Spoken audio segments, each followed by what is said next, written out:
नमस्कार दोस्तों, आज के हमारे इस वीडियो में हम आपके लिए सोमवती अमावस्या की कहानी लेकर आए हैं। दोस्तों, जब भी कोई अमावस्या सोमवार को आती है तो उसे सोमवती अमावस्या कहा जाता है। हिंदू धर्म में इस व्रत का बहुत महत्व है। सोमवती अमावस्या की व्रत कथा के अनुसार एक साहूकार के 7 बेटे और एक बेटी थी। साहूकार के 7 बेटों का विवाह हो चुका था।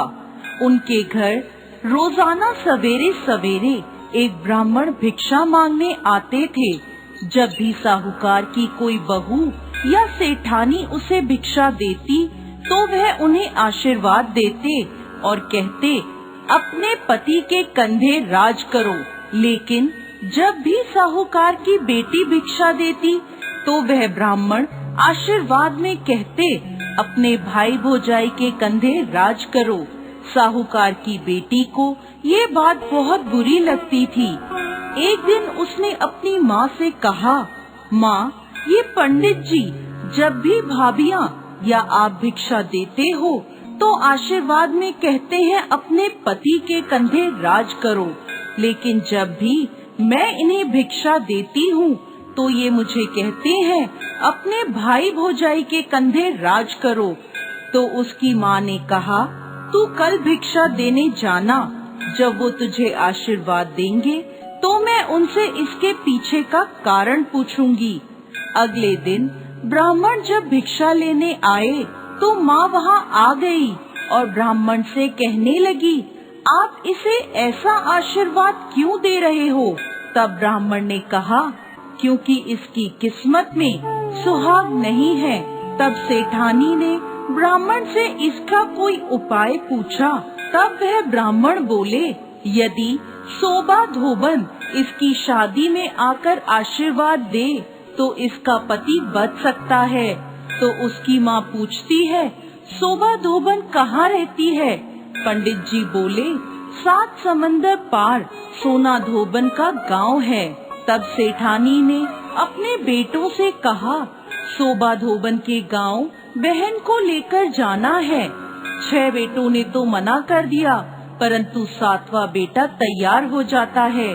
दोनों भाई बहन सोना धोबन के गांव के लिए रवाना होते हैं। नदी के किनारे दोनों एक पेड़ के नीचे बैठ जाते हैं। उसी समय पेड़ के नीचे से एक सांप निकलता है और पेड़ के ऊपर चढ़ने लगता है। उसी समय बहन की नजर उस सांप पर पड़ जाती है।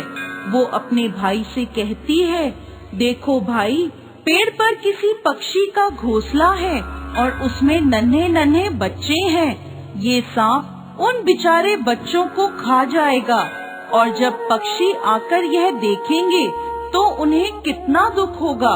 तब भाई उस सांप को मारकर वहीं टोकरी से ढक देता है। शाम को एक हंस और हंसनी का जोड़ा उस तरफ आता है तो अपने घोंसले के आसपास और पेड़ पर खून देखकर वो डर जाते हैं। उन्हें लगता है कि उन दोनों भाई बहन ने उनके बच्चों को मार दिया। तो वह वहाँ आते ही उन दोनों को चोंच मारने लगते हैं। तभी बहन टोकरी उठाकर उसके नीचे पड़ा सांप दिखाती है और कहती है, हमने तुम्हारे बच्चों को इस सांप से बचाया है और ये खून इस सांप का है। तब हंस और हंसनी बहुत खुश होते हैं और उन दोनों को अपनी पीठ पर बिठाकर समुद्र पार सोबा धोबन के गांव में छोड़ आते हैं।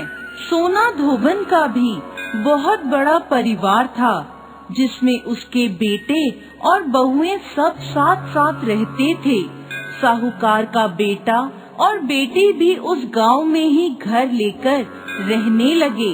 रोजाना रात को साहूकार की बेटी सोना धोबन के घर जाती और खाना पानी, साफ सफाई, घर के सभी काम करके सुबह होने से पहले अपने घर वापस लौट आती थी।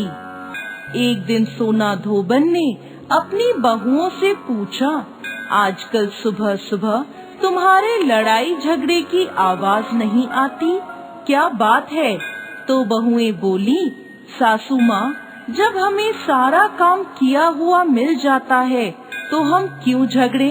तो सोना धोबन ने पूछा, अच्छा, कौन करता है सारा काम? तो बहुएं बोली, आप नहीं करती? हमें तो लगा हमारे उठने से पहले ही आप घर का सारा काम कर देती हैं। तब सोना धोबन ने ये पता लगाने का निश्चय किया और वो रात भर जागती रही। जब साहूकार की बेटी आई तो सोना धोबन ने उसका हाथ पकड़ लिया और पूछने लगी, कौन हो तुम और क्यों मेरे घर आकर सारा मेरे घर का काम करती हो? तब साहूकार की बेटी ने ब्राह्मण वाली सारी बात सोना धोबन को बता दी और कहा, यदि आप अपनी सोमवती अमावस्या का फल मुझे दे दें तो मेरा सुहाग अमर हो जाएगा। सोना धोबन ने उसकी बात मानते हुए उससे कहा, जब तुम्हारी शादी पक्की हो जाए तब मुझे न्योता भेज देना, मैं तुम्हारी शादी पर जरूर आऊंगी। इसके बाद दोनों भाई बहन अपने घर वापस आ जाते हैं और बहन के लिए लड़का ढूंढकर शादी की तारीख पक्की होती है। सोना धोबन को भी न्योता भेजा जाता है। शादी के दिन फेरों के ठीक बाद एक सांप आता है और दूल्हे को डस लेता है, जिससे दूल्हा मर जाता है। तब सोना धोबन संकल्प लेकर दूल्हे के मुंह में पानी डालती है और वो वापस जीवित हो जाता है।